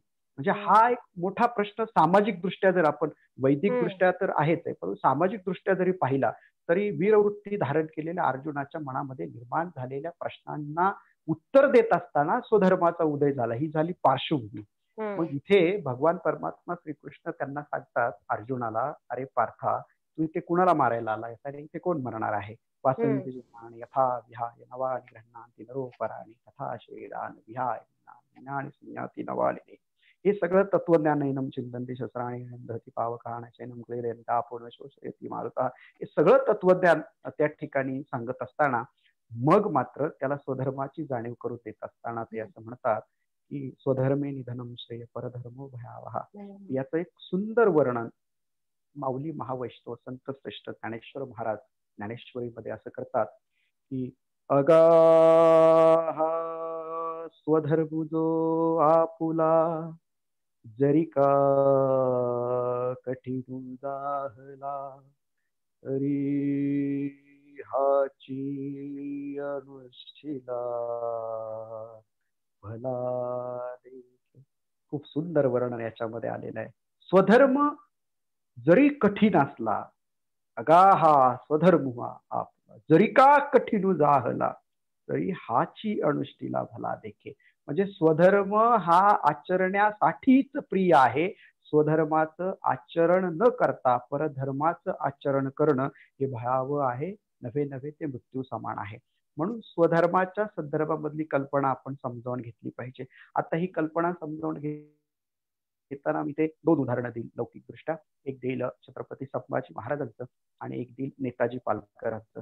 खरं तर हा विषय ह्या चिंतनाला त्या अर्थानं घेऊ नये, परंतु स्वधर्म आणि परधर्म ही डेफिनेशन क्लिअर करण्यासाठी आपण घेऊयात की ज्यावेळी छत्रपती संभाजी महाराजांना औरंगजेबाने सांगितलं आमचा धर्म स्वीकार, नाहीतर तुझा शिरच्छेद करू किंवा तुला ठार मारू, त्यावेळी संभाजी महाराजांनी माझ्या असणाऱ्या आबासाहेबांनी हे स्वराज्य उभं केलं, आणि हे स्वराज्य आज त्याचा प्रमुख म्हणून मी ते स्वराज्य सांभाळतोय. म्हणून मी ते स्वराज्य कुणाच्याही पायावर टाकणार नाही.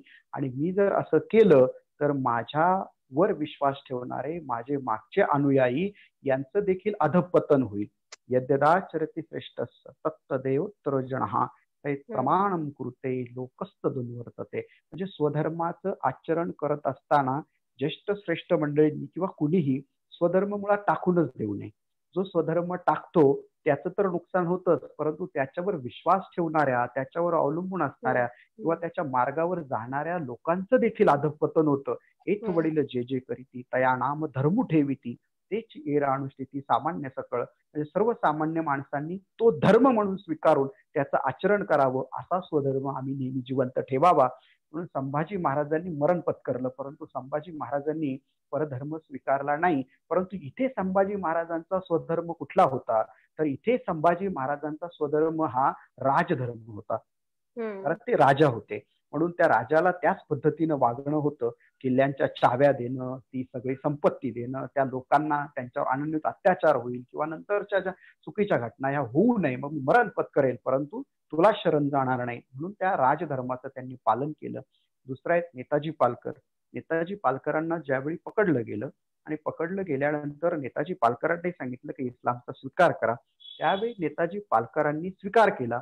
पण नेताजी पालकर हे क्षत्रिय होते आणि त्यांनी त्यावेळी का स्वीकार केला, त्यांच्या डोळ्यामध्ये पाणी आलं, अंगावर रोमांच आले, हात जोडून ते मनातल्या मनात छत्रपतींना, राजेंना म्हणत होते, राज, मी आता या गनिमांच्या गावी सापडलोय. आता जर मी त्यांचा धर्म स्वीकारला नाही तर माझा चिरच्छेद होईल आणि माझं जीवन स्वराज्याच्या कामी येणार नाही.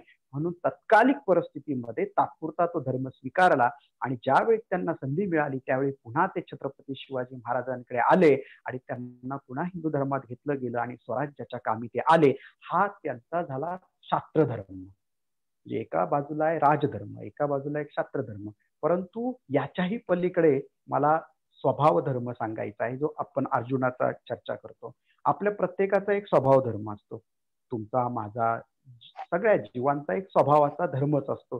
किंबहुना तो धर्म घेऊनच आपण जन्माला आलेलो असतो. म्हणजे आपल्या जन्माला येतो त्याच्या अगोदरही आपल्या आत्म्यावर काही संस्कार असतात आणि आपण ज्यावेळी जन्माला येतो त्यावेळी आपल्यावर काही संस्कार होतात आणि आपण जसे जसे वाढत जातो त्यावरही आपल्यावर संस्कार होत राहतात. या सगळ्या संस्काराचा परिपाक आपल्या स्वधर्मावर होत असतो.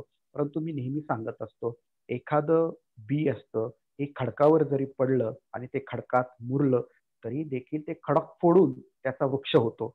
म्हणजे बीजामध्ये, म्हणजे आमच्या आत्मतत्वामध्ये आमचा एक स्वधर्म जिवंत असतो. जे तो स्वधर्माशी प्रतारणा न करताना आम्हाला आमचं जीवन पूर्ण या ठिकाणी द्यावं लागतं. मग ते जीवन देत असताना ज्यावेळी अर्जुन म्हणतो मी युद्ध करणार नाही, मी भिक्षा मागून जगेल, परंतु मला युद्ध करायचं नाही, त्यावेळी त्याला कर्मप्रवृत्त करत असताना भगवान परमात्मा श्रीकृष्ण असं म्हणतात, मग ते वेळी हे फुटावे, आता लाठेपणे कान झुंजावे, हे जिंकले तरी जगावे म्हैतळ, अर्जुना तुला लढावंच लागेल, तुला युद्ध करावंच लागेल.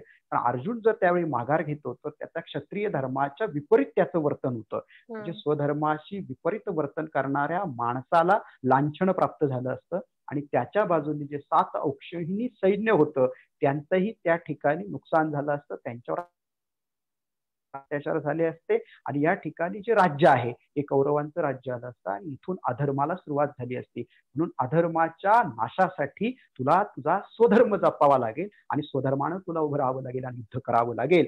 हे ज्यावेळी अर्जुनाला सांगितलं गेलं त्यावेळी मला वाटतं महाभारताच्या रणांगणावर एक वेगळा इतिहास निर्माण झाला आणि आज आम्ही त्या इतिहासाचे साक्षीदार आहोत किंवा या इतिहासाच्या मिळालेल्या वळणावर आम्ही आमचं जीवन व्यतीत करत आहोत. हा झाला स्वभावाचा स्वधर्म. जसा स्वरूपाचाही एक स्वधर्म असतो, जसा मी तुम्हाला राजधर्म, क्षत्रिय धर्म, स्वभावाचा स्वधर्म सांगितला, तसा स्वरूपाचाही स्वधर्म असतो. मी मगाशी बोलताना सांगितलं, स्वरूपाचा स्वधर्म म्हणजे आमचा असणाऱ्या आत्म्याचा धर्म. स्वरूप म्हणजे आत्मस्वरूपाचा एक धर्म असतो, त्याचं देखील आम्हाला चिंतन करावं लागतं. म्हणजे मगाशी आपण जे सत्कर्म म्हणालो आणि जे स्वधर्म म्हणालो, तर सत्कर्म आणि स्वधर्म ह्या एकाच नाण्याच्या 2 बाजू आहेत. कारण स्वधर्म प्राप्त करायचा म्हणजे कर्माच्या माध्यमातूनच करावा लागेल. म्हणजे सत्कर्म आणि स्वधर्म एका नाण्याच्या 2 बाजू आहेत. म्हणून स्वरूपाचा स्वधर्म देखील आम्हाला समजावून घ्यावा लागेल. मी कोण आहे, हु आय एम, मी कोण आहे, मी इथेच का जन्माला आलो, मला हेच आई वडील का मिळाले, हाच देश का मिळाला, इथेच माझा जन्म का, मी नेमकी कोण आहे, हे जिवंत असणाऱ्या प्रत्येक माणसानं शोधायला लागतं. म्हणजे आपल्या खरा स्वरूपाचा स्वधर्म आता आपल्याला शोधावा लागेल. त्याची काही प्रोसेस असते. ती प्रोसेस मी माझ्या कॉर्पोरेट ट्रेनिंगमध्ये किंवा माझ्या व्हॉइस इन्स्टिट्यूटमध्ये नेहमी सांगत असतो की आपण सुरुवातीला आपलं सेल्फ ऑब्झर्वेशन रोज केलं पाहिजे, म्हणजे स्वनिरीक्षण. आणि ज्यावेळी आपण स्वनिरीक्षण करतो त्यावेळी मग आपल्याला स्वनिरीक्षण केल्यानंतर सेल्फ टॉक करावं लागतं, जे आपण आर्ट ऑफ लिव्हिंग मध्ये दत्ताजी आणि तुम्ही सांगता स्वसंवाद. हा स्वसंवाद कुणाशी करायचा असतो, तर तो संवाद स्वस्वरूपाशी करायचा असतो. मग आपलं स्वस्वरूप म्हणजे काय, आपलं हे शरीर म्हणजे नाही, आपल्या आतमध्ये असलेलं जे आत्मतत्व आहे त्याच्याशी आपल्याला संवाद करायचा असतो. डायलॉग ऑफ सोल त्याला असं म्हणतात. म्हणजे आत्मतत्वाशी असणारा संवाद आपल्याला तो करावा लागतो. मग तो आत्मतत्वाशी संवाद ज्यावेळी आपण करतो त्यावेळी आपल्याला आपला स्वधर्म समजतो. म्हणजे एकतर आपल्याला सेल्फ ऑब्झर्वेशन करावं लागेल. सेल्फ ऑब्झर्वेशन केल्यानंतर आपल्या त्या वाईट गोष्टी त्या बाजूला निघतात त्या बाजूला निघाल्यानंतर एक चैतन्य अनुभूती प्राप्त होते. त्याच्याशी आपल्याला टॉक करावं लागतं, म्हणजे स्वसंवाद साधावा लागतो. आणि त्याच्याशी स्वसंवाद साधल्यानंतर आपल्या कर्माच्या धारणा ठरतात, आपल्या धर्माच्या धारणा ठरतात, स्वधर्माच्या धारणा ठरतात. आणि मग मला आता काय करायचंय हे आत्मसंवादी माणूस करू शकतो. विनोबा भावेंच्या गीताईमधले मी या ठिकाणी निश्चितच सांगू इच्छित की विनोबा भावे या संदर्भामध्ये खूप सुंदर सांगतात की कोण म्हणतं परमेश्वराचा आवाज आपल्याला येत नाही, कोण म्हणतं परमेश्वर आपल्याला दिसत नाही. तर ते ह्या ठिकाणी असं म्हणतात की त्या ठिकाणी जीवन हे सत्य संशोधन आहे. त्यांचं खूप सुंदर वाक्य आहे, जीवन हे सत्य संशोधन आहे. सत्य संशोधनासाठी स्थित प्रज्ञतेची गरज असते. विकाररहित शुद्ध बुद्धी म्हणजे प्रज्ञा, विकाररहित शुद्ध बुद्धी म्हणजे प्रज्ञा. आणि प्रज्ञेतनं मीपणा गळून पडतो, त्यावेळी निर्माण होते ती स्थितप्रज्ञता. ही स्थितप्रज्ञता एकदा अंतःकरणामध्ये निर्माण झाली की मग जो आम्हाला चैतन्याचा स्रोत सापडतो, त्याच्या माध्यमातून आम्ही आमचं स्वधर्माचं आचरण योग्य पद्धतीने करू शकतो. मग आता स्वधर्माचं आचरण करत असताना मला माझा स्वधर्म समजावून घ्यावा लागेल. आजकालच्या लोकांना आपला स्वधर्मच कळालेला नाही.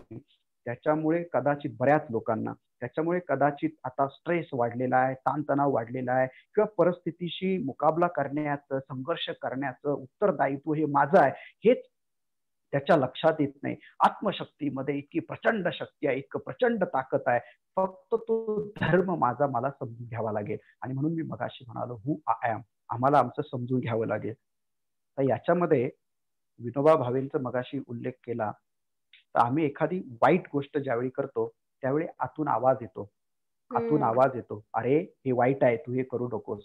ज्यावेळी एखादी गोष्ट एखाद्या चोराच्या मनात चोरी करण्याची येतो त्यावेळी त्याच्याही मनामध्ये आवाज येतो, चोरी करू नको, चोरी करणं पाप आहे. आई वडिलांना वृद्धाश्रमामध्ये टाकू नकोस, वृद्धाश्रमामध्ये टाकणं हे पाप आहे. तू हे नतद्रष्ट काम करतोस ते करू नकोस, ते करणं हे पाप आहे. फुकटचा पैसा घेऊ नकोस, हे पाप आहे. एखाद्याला फसवू नकोस, हे पाप आहे. वाम मार्गाला कुणाला लावू नकोस, हे पाप आहे. हे पाप आहे, पाप आहे, पाप आहे, हे आतमधून आपल्या बरोबर कुणीतरी संवाद साधत असतं. आणि त्या संवाद साधनालाच विनोबा भावे म्हणतात it is a sound of Viveka, म्हणजे हा विवेकाचा आवाज आहे. आणि मग विवेकाचा आवाज म्हणजेच कोण, तर भगवान परमात्मा श्रीकृष्णांचा आवाज. म्हणजे गलित गात्र झालेल्या अर्जुनाला दिशा देणारे महाभारताच्या रणांगणावर भगवान परमात्मा श्रीकृष्ण होते, म्हणून अर्जुन त्या ठिकाणी आहे. आज आम्ही सगळे अर्जुन झालेलो आहोत, आम्ही गलित गात्र झालेलो आहोत, परंतु आम्हाला आमच्या स्वधर्माची जाणीव करून देणारा आम्हाला इथे कोण सापडतच नाही आहे. या विश्वामध्ये न्याय आहे, या विश्वामध्ये जाणीव आहे, या विश्वामध्ये चैतन्य आहे, या विश्वामध्ये धर्म आहे, परंतु या सगळ्याची जाणीव करून देणारा अर्जुनाला कृष्ण भेटला, आम्हाला कृष्ण भेटत नाही. तर महात्मा गांधीजी आणि विनोबा भावे असं म्हणतात, तो कृष्ण म्हणजे तुमचा आतला आवाज, it is called inner voice. हा इनर व्हॉइस, हा विवेकाचा आवाज, म्हणजेच हा कृष्णाचा आवाज, हा भगवंताचा आवाज, हा देवाचा आवाज, गॉड ऑफ व्हॉइस देखील याला आपण म्हणू शकतो. हा व्हॉइस आपल्याशी संवाद साधतो, आणि तो ज्यावेळी आपल्याशी संवाद साधतो त्यावेळी आपल्यामध्ये एक प्रकारची उर्मी दाटते की आलेल्या प्रत्येक संकटाला आपण सामोरं जाऊ शकतो, आलेल्या प्रत्येक संकटावर मात करू शकतो. आणि आपण आपल्या स्वधर्माची प्रतारणा कधीच करायची नसते. आता स्वधर्माची प्रतारणा करणारी माणसं कशी असतात पहा. आता माझा मुलगा मला नेहमी प्रश्न विचारतो की बाबा हे असं का होतं, तसं का होतं, किंवा अब्दुल कलाम का झाले, किंवा तुम्ही मला सर्वपल्ली राधाकृष्णनांचं सांगता ते का झाले, किंवा श्री गुरुवर्य रविशंकरजींच्या बाबतीमध्ये. आता हे एवढं सोपं नाही. त्यांना हा स्वधर्म मिळाला याचं कारण अनेक जन्म म्हणजे जन्मोजन्मी आम्ही बहुपुण्य केले, तेव्हा विठ्ठले कृपा केली. हे सोपं नाहीये. ज्ञानेश्वर महाराजांनी या जन्माला आले आणि लगेच ज्ञानेश्वरी असं नाही आहे. अनेक जन्म ते करत राहिले. म्हणून पापाचरण करणाऱ्यांना आणि स्वधर्माचं आचरण न करणाऱ्यांना मी या ठिकाणी सांगू इच्छितो की स्वधर्मे निधनम श्रेय. याचा अर्थ असा आहे की तुम्ही स्वधर्माचं आचरण करता करता तुम्हाला मृत्यू जरी प्राप्त झाला तरी घाबरू नका. त्याच्यानंतरची गती तुमची त्याच्यावरची असणार आहे, त्याच्यानंतर त्याच्यावरची असणार आहे. अनेक जन्माचं पुण्य घेऊन एक महामानव म्हणून तुम्ही जन्माला नक्कीच याल. याच्यावर विश्वास ठेवा. प्रारब्ध, संचित आणि क्रियामान याच्यावर ज्याचा विश्वास असेल तो त्याचा स्वधर्माची प्रतारणा कधीच करणार नाही. म्हणून स्वधर्मे निधनम श्रेय. काही माणसं आपल्या विचारांच्या किंवा आपल्या कॅपॅसिटीच्या, आपल्या कॅपेबिलिटीच्याही उच्चतम प्रकारचा स्वधर्म आचरण्याचा प्रयत्न करतात, त्यांचं कल्याण होतं. काही माणसं स्वधर्माचं आचरण आपल्या असणाऱ्या लेवलपेक्षा अवनतीच्या पातळीवर करतात, त्यावेळी ते परधर्मा समान करतात. म्हणून परधर्म हा मृत्यू समान आहे असं मानलेलं आहे. म्हणजे तुम्ही ज्यावेळी तुमचा स्वधर्म सोडून आचरण करता, त्यावेळी तुम्ही जिवंत असूनही मृत्यू समान आहात. मग तुमची दखल कुणीच घेणार नाही. मुळात आम्ही जन्माला आलो, हे विश्व जे निर्माण झालेलं आहे, ही सगळी कर्माचीच अवनती आहे. कर्मामधूनच हे विश्व निर्माण झालेलं आहे. परंतु ते कर्म करताना स्वधर्माच्या पातळीवर येऊन आम्हाला करावं लागेल आणि हा प्रत्येकाचा स्वधर्म आम्हाला समजावून घ्यावा लागेल. माझा स्वधर्म काय आहे? मी जन्माला आलो, मला नेमकी काय करायचंय, मला स्पॅन ऑफ लाईफ किती मिळाला आहे, ह्या मिळालेल्या स्पॅन ऑफ लाईफ मध्ये मला माझ्या स्वधर्माशी प्रतारणा न करता मला माझं जीवन जगावं लागेल. वैभव श्रीजींचं काय कुठला स्वधर्म आहे?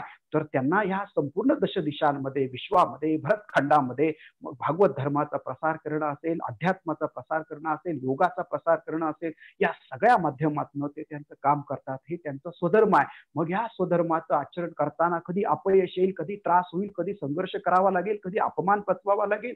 हे सगळं करताना देखील आपण आपला स्वधर्म सोडू नये. एखाद्याचा त्यावेळी परधर्म आपल्याला चकाकणाऱ्या वस्तूप्रमाणे दिसतो, आपण मोहित होतो, आपला स्वधर्म सोडतो आणि त्याचा धर्म आपला स्वधर्म करतो. त्यावेळी तो परधर्म असतो आणि त्यावेळी आपली उन्नती होत नाही, अवनती होते. म्हणून आपण आपल्या वाटेवर आपला स्वधर्म करावा. शेतकऱ्याचा स्वधर्म कुठला आहे? तर मातीमध्ये शेतकरी ज्यावेळी बी पेरतो, त्यावेळी तो काळजी करत नाही, त्या परमेश्वरावर विश्वास ठेवतो आणि आता परमेश्वरात निश्चिंत झालोय. त्याप्रमाणे स्वधर्म हा पेरते व्हा हा एक संदेश आहे. आपल्याला पेरत झालं पाहिजे, स्वधर्म करताना पेरत झालं पाहिजे, आसक्तीरहित कर्म केलं पाहिजे. आणि हे सगळं करताना प्रत्येकाचा स्वधर्म ठरलेला आहे.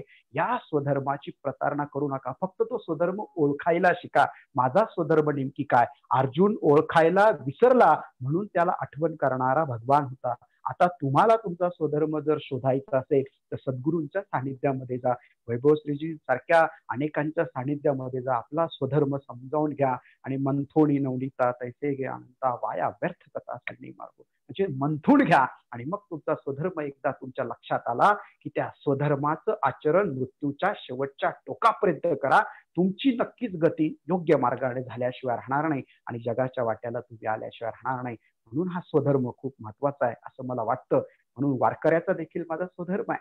माझा वारकरी किती पावलं चालत जातो पंढरीला, पांडुरंगाला वाखरी आल्यानंतर गळ्यातला विना कमरेवर, तुळशी आमची सगळी काखेमध्ये, सगळं चपला हातामध्ये आणि वेड्यासारखा पांडुरंगाकडे धावतो आणि पांडुरंगाच्या चरणावर नतमस्तक होतो. एका मिनिटामध्ये 6 वारकरी ते 7 वारकरी ते 10 वारकरी दर्शन घेऊन जातात. काही वेळा गर्दी झाली तर एका सेकंदात 6 लोकांना दर्शन मिळतं.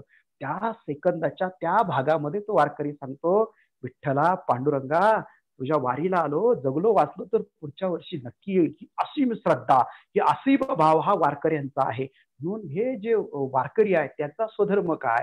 तर वारीवरून आल्यानंतर माझ्या जन्माची वारी आता सुरू झाली, जन्मापासून मरणापर्यंत मी वारी करतो. आता ही वारी करताना पांडुरंगाला स्मरून मी माझी अशी कर्म करेल, माझा स्वधर्म असा करेल जो मला हरिपाठामध्ये सांगितलाय, जो मला गाथेमध्ये सांगितलाय, जो मला गीतेमध्ये सांगितलाय, तो माझा स्वधर्म म्हणून जगण्याची ती माझी कला झाली. म्हणून ती वे ऑफ लाईफ आहे, ती आर्ट ऑफ लाईफ आहे. आणि म्हणून ही आर्ट ऑफ लाईफ, हे वे ऑफ लाईफ प्रत्येकाच्या स्वधर्मामध्ये आहे. असा वेगवेगळ्या लोकांचा स्वधर्म आपण खरं तर या ठिकाणी थोडक्यामध्ये सांगितला. जाता जाता मी सांगेल, महात्मा गांधीजींना एकानं प्रश्न विचारला, खूप सुंदर प्रश्न आहे. महात्मा गांधीजींना प्रश्न विचारला की परमेश्वर सत्य आहे का? हा प्रश्न कसा आहे? महात्मा गांधीजी विचारलं परमेश्वर सत्य आहे का? महात्मा गांधींचं उत्तर असं सुंदर होतं की माहित नाही परमेश्वर सत्य आहे की काही माहित नाही परमेश्वर सत्य आहे का, परंतु एक ठाम सांगू शकतो, जे सत्य आहे ते परमेश्वर आहे. सत्यम अनंतम ज्ञानम हा जो दाखला आहे वेदांचा, हा खरं तर इथे आम्हाला पाहायला मिळतो. म्हणून आपलं स्वधर्म करत असताना अशा पद्धतीनं करावं की माझ्यामुळे जगाचे कल्याण होईल, जगामध्ये काहीतरी देण्यासाठी मी आलोय. फक्त घेणं हे चुकीचं आहे, घेण्याच्या पुढे देणं आहे. म्हणून प्राचार्य शिवाजीराव भोसले असं म्हणतात, अगोदरचं येणं, नंतरचं जाणं आणि त्यानंतरचं उरणं हे महत्वाचं आहे. अगोदरचं येणं म्हणजे जन्म, त्यानंतरचं जाणं म्हणजे मृत्यू आणि त्यानंतर जो उरणं म्हणजे कर्तृत्व. हे कर्तृत्व कशाने निर्माण होईल, तर स्वधर्माच्या आचरणाने निर्माण होईल. म्हणून आम्हाला अब्दुल कलाम आमचे वाटतात, म्हणून डॉक्टर सर्वपल्ली राधाकृष्णन आम्हाला आमचे वाटतात. ही सगळी माणसं, ज्ञानोबा, तुकोबा, ही सगळी प्रभुपाद स्वामी, ही सगळी माणसं, किंवा आताचे आमचे श्री श्री रविशंकरजी, आमचे असणारे रामदेव बाबा, ही सगळी माणसं स्वधर्माच्या आचरणावर जगाचे दीपस्तंभ बनलेले आहेत. पण प्रत्येकामध्ये ती ताकद आहे की स्वधर्माचं आचरण अशा लेवलवर घेऊन जा, अशा उन्नत पातळीवर घेऊन जा की जिथे फक्त तुम्ही नाही, तुमच्या अंतर्यामी प्रकाश नाही, तर तुम्ही जगाचा अंधकार दूर कराल, या तिमीर दाटलेलं दूर कराल. आणि हा स्वधर्म एकदा तुमच्या लक्षात आला तर मात्र खरी गंमत स्वधर्माच्या आचरणानं काय होईल, तर माऊलींच्या पसायदानामध्ये ते आपण पाहिलेलं आहे. जे खळांचे व्यंकटी सांडवतया सत्कर्मरती वाढव भूता परस्परे प्रव मैत्र जीवांचे. मग हे मैत्र जीवांचं घडेल आणि स्वधर्माने अखिल विश्व आनंदानं मोहरून जाईल. हा स्वधर्म मला वाटतं थोडक्यामध्ये मी सांगण्याचा प्रयत्न केलेला आहे. विश्राम करता करता, म्हणजे विराम करण्या अगोदर एक छोटासा प्रश्न जो अगदी 2 मिनिटात जाणून घेऊया, की आता या कोरोनाच्या काळामध्ये सत्कर्म आणि स्वधर्म कसा सांभाळायचा? हा महत्वाचा प्रश्न तुम्ही सांगितलेला आहे. ही पॅन्डेमिक सिच्युएशन, पॅनिक सिच्युएशन सगळ्या जगामध्ये झालेली आहे. मुळात पहा, भारत हा आत्मभावानं जगणारा प्रदेश आहे, देश आहे. इथे एक संस्कार आहेत. असे काही आर्टिकल्स माझ्या वाचनामध्ये आले की हा कोरोना ट्रेड वॉरमुळे आला, किंवा काही ठिकाणी प्रचंड आंदोलनं चालू होती, किंवा काही देशांमध्ये एक वेगवेगळ्या प्रकारची विचारधारणा निर्माण होत होती. ते सगळं थांबवण्यासाठी हा मानवनिर्मित आहे का, असाही एक प्रश्न पुढे आलेला आहे. कारण त्या माणसांना जगाशी काही पडलेलं नाही. साम्राज्यवाद, वसाहतवाद याच्यातनं ते अजून बाहेरच पडलेले नाही. माझा भारत तसा नाहीये. माझा भारत आत्मभावानं जगणारा आहे, आत्मज्ञानानं जगणारा आहे. माझ्या भारताकडे एक वेगळ्या प्रकारचं तत्वज्ञान आहे. म्हणून आपण आता ह्या कोरोनाकडे पाहत असताना या कोरोनाच्या दृष्टीनं प्रत्येक माणसानं व्यक्तिगतरित्या आपलं सत्कर्म आणि आपला स्वधर्म कसा करावा, तर आता काही जे काही आपल्याला ज्ञान प्राप्त होतं या आजाराच्या संदर्भामध्ये, ते ज्ञान आपण इतरांना द्यावं. आपण कुठल्याही प्रकारची अफवा पसरू नये आणि स्वतःवर विश्वास ठेवा, देवावर विश्वास ठेवा. ज्या ज्या विज्ञानाच्या माध्यमातून जे शोध लागतायत त्याच्यावर विश्वास ठेवा. आणि एक दिवस नक्कीच येईल, आणि तो एक दिवस येण्या अगोदर तोपर्यंत आपल्याला आपलं स्वधर्माचं आचरण बिघडू द्यायचं नाही, सत्कर्म आपलं बिघडवायचं नाही. कारण स्ट्रेस आला, माणसं सुसाईड पर्यंत जायला लागली. स्ट्रेस आला, माणसांचे फॅमिली रिलेशन बर्न व्हायला लागले. स्ट्रेस आला, माणसांच्या नोकऱ्या जायला लागल्या. स्ट्रेस आला, घरामध्ये संवाद संपायला लागला. स्ट्रेस आला, स्वतःचं शिकणं बंद झालं. हे सगळं बाजूला करा आणि आज स्वतःच्या मनाला सांगा, या विश्वामध्ये कित्येक लोकांच्या वाट्याला संघर्ष होऊन गेला, पण संघर्ष आल्यानंतरही त्यांनी त्यांचं सत्कर्म सोडलं नाही. संघर्ष आल्यानंतरही त्यांनी त्यांचा स्वधर्म सोडला नाही. मग विवेकानंदांचं उदाहरण आहे, डॉक्टर सर्वपल्ली राधाकृष्णनांचं उदाहरण आहे, सावरकरांचं उदाहरण आहे, गांधींचं आहे, आमचा कर्मवाद सांगणाऱ्या टिळकांचं उदाहरण आहे. असंख्य उदाहरण आहे. डॉक्टर अब्दुल कलामांच्या वाट्याला कुठले कुठले क्षण आले, परंतु त्याही क्षणामध्ये त्यांनी त्यांचं स्वधर्माचरण आणि सत्कर्म सोडलं नाही. म्हणून या कालखंडामध्ये तुम्ही सगळ्यांनी आपलं सत्कर्म करत राहा. अनेक लोक उपवासी आहेत तुमच्या आजूबाजूला, त्यांना काहीतरी देत जा. तुमच्याकडे आहे, तुम्हाला माहिती आहे कोण देतंय, त्यांच्यापर्यंत हा मेसेज पाठवा. मी एकदा जे.पी. दादा वासवाणींचं व्याख्यान ऐकत होतो, आणि जे.पी. दादा वासवाणी ज्यावेळी होते त्यावेळी ते असं म्हणाले की सीसीडी पुढे, म्हणजे कॅफे कॉफी डे पुढे तुम्ही ज्यावेळी 100 रुपयाची कॉफी पिण्यासाठी रांगेमध्ये उभे असता, ते रांगेमध्ये उभे असताना एखाद्या कचऱ्याच्या ढिगावर आपल्या लेकराला छातीशी कवटाळून अन्न शोधणारी भुकेली माई असते. ती भुकेली माई ज्यावेळी कचऱ्याच्या ढिगामध्ये अन्न शोधते, ते अन्न शोधताना तुमच्या हाताचा थरकाप झाला पाहिजे की मी 100 रुपयाची कॉफी प्यायला रांगेमध्ये उभा आहे. त्या क्षणी तुम्ही मागे वळा आणि त्या भुकेलेल्या मातेच्या हातावर ते 100 रुपये द्या. तिच्या डोळ्यामधून येणारे आनंद अश्रू तुमच्यावर स्वधर्माचा अभिषेक केल्याशिवाय राहणार नाही, आणि तुमची खरी सत्कर्म होतील. म्हणजे या परिस्थितीमध्ये आम्ही याच्यातनं काय शिकलं पाहिजे, तर जे काही भुकेलेले जीव आहेत, गरीब जीव आहेत, ज्यांना खायला मिळत नाही, जे इतरत्र आहेत, त्या सगळ्यांना आम्ही काही साधनं द्यायला पाहिजे. आम्ही त्यांना सॅनिटायझर द्या, मास्क द्या, त्यांचं प्रबोधन करा, त्यांना अन्न द्या. ही सत्कर्म आम्हाला करावी लागतील, आणि सगळी सत्कर्म ही निष्काम कर्मयोगाकडे तुम्हाला घेऊन जातील. याच्यातनं तुम्हाला काही प्राप्त होणार नाही, पण तुम्हाला आनंद प्राप्त होईल. आनंदाच्या देखील वेगवेगळ्या व्याख्या आहेत. एक असतो आनंद, नंतर असतो पूर्णानंद, नंतर असतो सर्वानंद, नंतर असतो आत्मानंद आणि मग परमानंद. तुम्हाला कुठला आनंद प्राप्त करायचा आहे ती चॉईस मात्र तुमची आहे.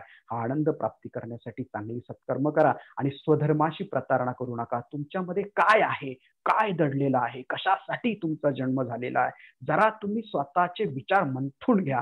त्याच्यातनं नवनीत बाहेर येईल, त्याच्यातनं अमृत बाहेर येईल आणि या कालखंडामध्ये तुमचा स्वधर्म जगाला कसा उद्धारक होईल, जगाला कसा तारक होईल, तुमच्या अवतीभोवतीच्या लोकांना, तुमच्या असणाऱ्या समूहाला, तुमच्या संप्रदायाला, तुमच्या परंपरेला, तुमच्या नातेवाईकांना, तुमच्या घरच्यांना आणि तुम्हालाही या स्वधर्माचा काय फायदा होईल याचं परीक्षण, याचं आत्मचिंतन आणि याचा आत्मसंवाद जर तुम्ही केला तर मला वाटतं या कोरोनाच्या कालखंडामध्ये देखील तुमचं स्वधर्म आचरण आणि तुमचं सत्कर्म आचरण जगाला, कुटुंबाला, समूहाला, तुम्हाला, समाजाला, धर्माला, जातीला, पंथाला आनंदाच्या वाटेवर घेऊन गेल्याशिवाय राहणार नाही. आणि त्याच वेळी माऊलींचं पसायदान सफल होईल. येणे वाघ यज्ञ तोषावे, तोषोनी मुग द्यावे पसायदान हे. वाह वाह वाह, सुंदर. आणि श्रवण करणारे मंडळी देखील तेवढेच कृतज्ञ झालेले की आपण वेळ दिला आणि या वेळेचा खरोखर सदुपयोग झाला. मी खूप खूप धन्यवाद देते, खूप खूप कृतज्ञ आहे. सार्थक झालेल्या या वेळामध्ये खूप सुंदर चिंतन झालं, सत्कर्म आणि स्वधर्म. निश्चितच आपण सांगितलेल्या सत्कर्माच्या मार्गावरती चालून आपण आपल्या स्वधर्मापर्यंत नक्कीच पोहोचूया. आणि या कालखंडामध्ये जसं की आपण सांगितलं की कसा सांभाळावा, कशा प्रकारे सेवा करावी, निश्चितच त्या मार्गावरती प्रशस्त होऊया. आणि बाकी सर्वांना निवेदन करते की 6 वाजता परत एकदा मी विश्व माऊली जनसेवा प्रतिष्ठानवरती लाईव्ह येते आहे. म्हणजे वारकरी परंपरेमध्ये महिला संतांचं योगदान. खरं तर दादांनी स्वतःहून फोन केला की तुमच्या मागे ही धावपळ तर नाही. मला असं वाटलं त्यांना हा त्रास तर नाही, पण या सगळ्या धावपळीमध्ये निश्चितच आपणही तेवढेच व्यस्त आहात, त्यापेक्षा अधिक व्यस्त आहात म्हटलं तरी चालेल. तरीही वेळ दिला. आपण सगळ्यांनी दादांना YouTube द्वारे पण ऐकू शकता. खूप सुंदर सेमिनार जे झालेले आहे त्याचे काही त्यांचे व्याख्यानमाला आहे त्यावरती. आपण ते देखील ऐका आणि सातत्याने ऐकत राहा. कारण पहिली भक्तीच आहे ना श्रवण. श्रवणाद्वारेच मग आपण पुढे मनन आणि तदाचरणाकडे वळूया. खूप खूप कृतज्ञता व्यक्त करते. परत एकदा धन्यवाद देते. आपण तुम्हालाही मनापासून धन्यवाद. तुम्ही खूप मोठी सेवा करताय, खूप समाजापर्यंत पोहोचताय, त्यांना खूप पॉझिटिव्हिटी देताय, त्यांना धर्म संकल्पना समजून सांगताय, ज्ञान सांगताय, भागवत सांगताय, देवी महात्म्य सांगताय, रामचरित मानस सांगताय. हे सगळं करत असताना तुम्ही तुमची ही काळजी घ्या.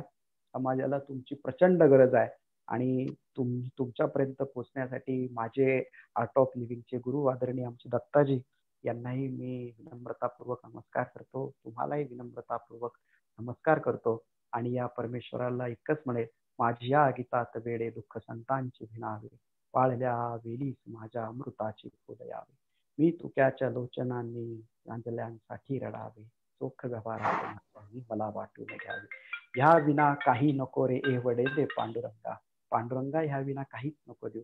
आज वैभव श्री दिदींनी जो हा संवाद साधलेला आहे, या संवादाच्या माध्यमातून लोकांमध्ये एक जाणीव जागृती निर्माण व्हावी. वैभव श्री दिदींना चांगलं आरोग्य, चांगलं आयुष्य, उदंड आयुष्य प्राप्त व्हावं, ह्या विना काही नको रे एवढे दे पांडुरंगा, याच्यासाठी मांडीला मी तुझ्या दारात दंगा, याच्यासाठी मांडीला मी तुझ्या दारात दंगा. धन्यवाद. रामकृष्ण हरी. जय हिंद, जय महाराष्ट्र. जय हिंद.